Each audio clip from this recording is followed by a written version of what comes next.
Are you looking for an awesome horror-themed one-shot that's easy to run and completely free? Well, stay tuned because I may have just the one. Hey folks, I'm William. This is Runeforged. Welcome to the channel. Today I'm going to be talking about The Night Hunter, a level 1 D&D adventure by Kelsey Dionne over at the Arcane Library, who is very quickly becoming one of my favorite adventure designers. So what is The Night Hunter? Well, it's a 2 to 3 hour long horror-themed adventure designed for 4 to 5 first-level characters using the D&D 5th edition rule set. But even if you don't play 5th edition, this adventure is very easy to convert to your system of choice. I ran the Night Hunter for my online group earlier this week, and we all had a great time. From a GM perspective, this adventure is very easy to pick up and run, and also does a great job setting up that dark, spooky tone that you're looking for in your horror games.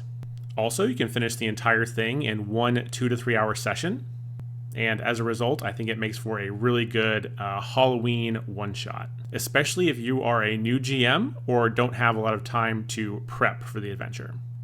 Okay, so I did want to give you a little bit of a teaser. Without giving too much away, I am going to play a brief audio narration that I played at the beginning of my session, as I think it does a pretty good job of establishing the tone and setting for the adventure. As the last light of day fades and the shadows deepen, your party sets camp among the moonlit hills and brooding pines. The flickering glow of the campfire casts long wavering shadows across the dark forest floor. You've heard rumors of these woods, whispers of vanished travelers and haunted paths. But to avoid them would have added a week or more to your journey. As you share your evening meal around the fire, the air grows colder. Suddenly, a keening howl pierces the night, rising from the surrounding foothills. It's unlike any you've ever heard, chilling, otherworldly, and filled with malice. The wind stills, and the forest seems to hold its breath. Something is out there, watching. Okay, so there's your teaser introduction to the Night Hunter adventure. If you are a player who wants to play this in the future, please stop this video now and send it to your GM. But before you go, I do plan on doing many more adventure spotlight videos in the future, so please consider liking and subscribing to the channel if you don't want to miss out on those. Okay, so consider this your final warning as we are about to enter hardcore spoiler territory. So at the start of the adventure, the characters are making camp in a secluded forest, not realizing the immense danger that they are about to be in. The primary antagonist of this adventure is called the Night Hunter, a cowled figure lurking among moonlit hills and brooding pines in the wild, looking for new victims to flay alive. So yeah, very spooky and evocative.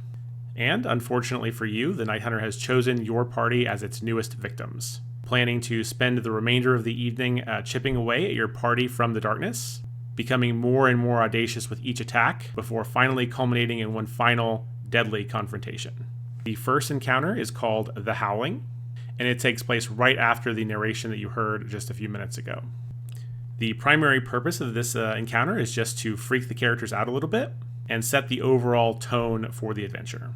After hearing the terrifying howl, the characters recall some rumors about what might be lurking in the forest, some of which are related to the Night Hunter, while others are not. I think this is great and really helps with the pacing, as it does a great job in helping to establish the tension that you want in your horror games. Shortly after, the party hears more sounds coming from the woods, which ultimately turn out to be nothing, but again helps in building that tension. It may also make your players less likely to respond appropriately when real danger strikes, as it's about to. About an hour after the howl, a second encounter occurs, which is called It Strikes. Essentially, the Night Hunter scares a herd of 6 elks towards the PC's camp in order to create some chaos and continue to soften the party up before the final encounter. It's kind of a quick, non-traditional combat that can play out in some very interesting ways. Basically, I just had the elk run through the campsite once, and if they moved through any character, I gave them a dex save to try and jump out of the way. If they failed, I had the elk do a normal charge attack and resolved it as normal. I also rolled to see if it put the campfire out, which it did, which plunged the entire scene into darkness, which was really fun. After that encounter, the characters may notice that one of their pack animals has been dragged off and slain, or if they have no pack animals, they may notice a series of X's carved into nearby trees leading deeper into the forest, where if they follow, they will find the body of an elk, and let's just say that elk did not die of natural causes. About an hour later, there's a third encounter, which is called a cry for help. Essentially, the Night Hunter is mimicking the voice of a potential victim further out in the woods, trying to drag good-hearted player characters further into the darkness. If the party goes to investigate, the Night Hunter tries to separate them and pick them off one at a time.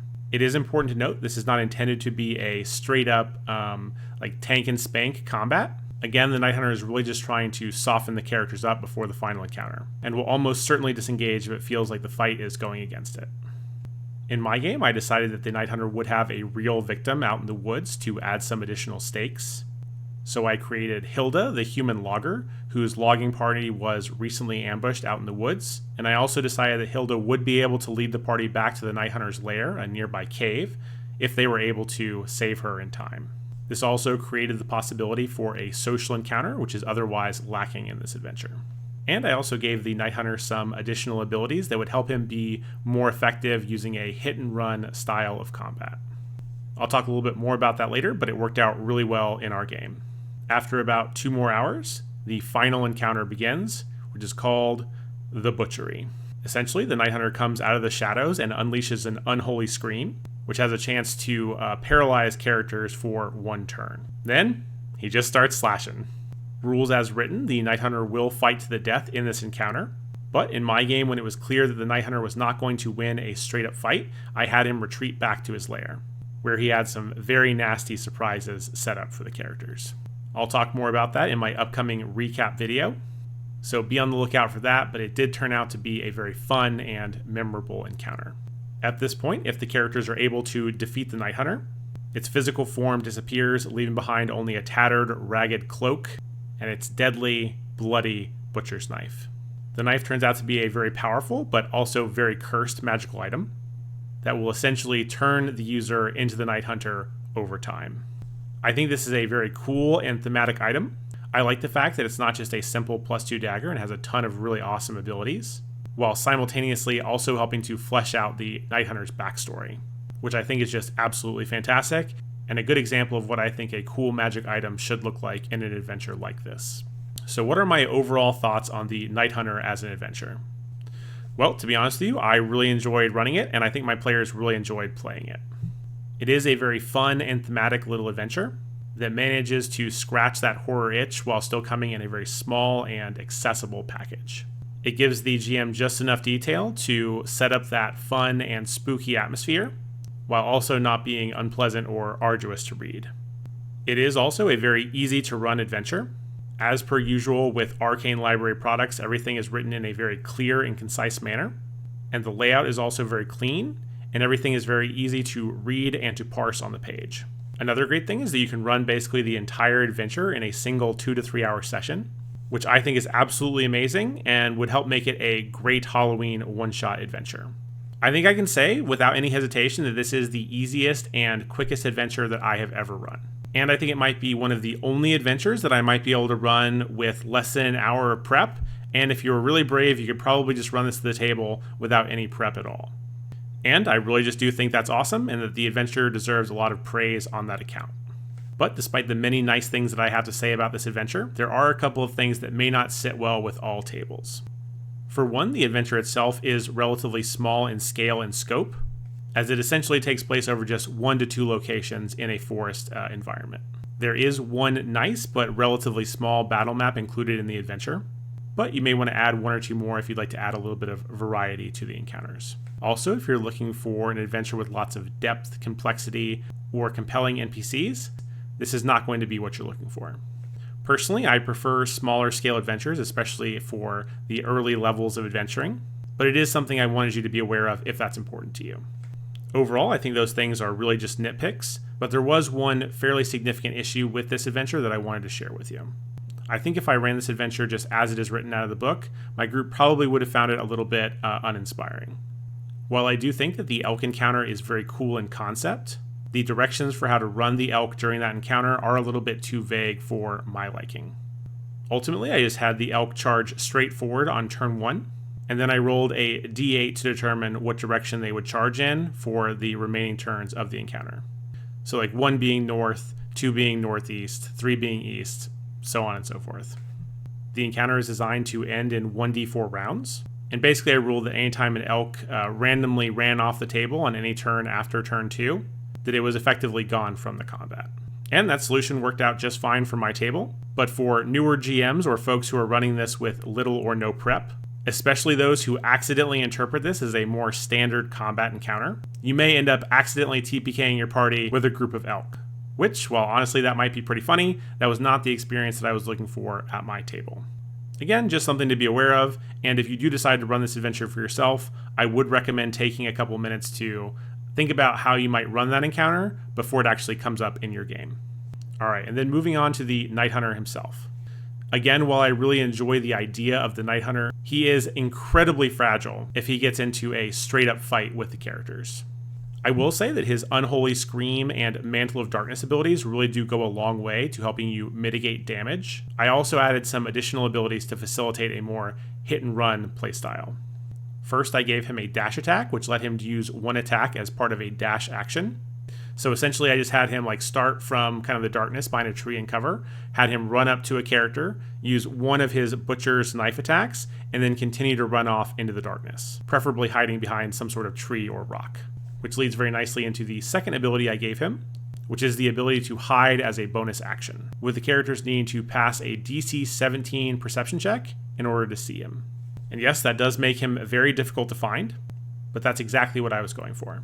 Instead, the characters can use readied actions to deal with the Night Hunter as he gets close to them on subsequent rounds. And that's exactly what my players ended up doing, and I thought it worked out pretty well. Also, if you plan on running this adventure and you're not super brushed up on these surprise mechanics for your game of choice, I do recommend reading through those one more time before you start and deciding ahead of time how you want to leverage those mechanics in this fight. If you want to make the Night Hunter a more formidable opponent, like I did, you can choose to lean more heavily into the surprise mechanic for your game. Okay, so to just summarize my final thoughts on the Night Hunter adventure. Overall, I really enjoyed it, and I think it can make an excellent horror/Halloween themed one-shot. But I do just want to make sure that you go into it with properly calibrated expectations so that you can have the best possible experience with this adventure like my group did. Anyway, if this adventure sounds interesting to you, you can find a link to download it for free down in the description. If you've enjoyed this video, please consider liking and subscribing to the channel, as in the future I'll be doing another video that recaps my group's playthrough of this adventure, including the very exciting conclusion to our game where the Night Hunter lured the party back to its forest cave lair for one final epic confrontation. So make sure to keep a lookout for that. Anyway, I think that's it for now. Thank you so much for watching, and have a wonderful day. Bye.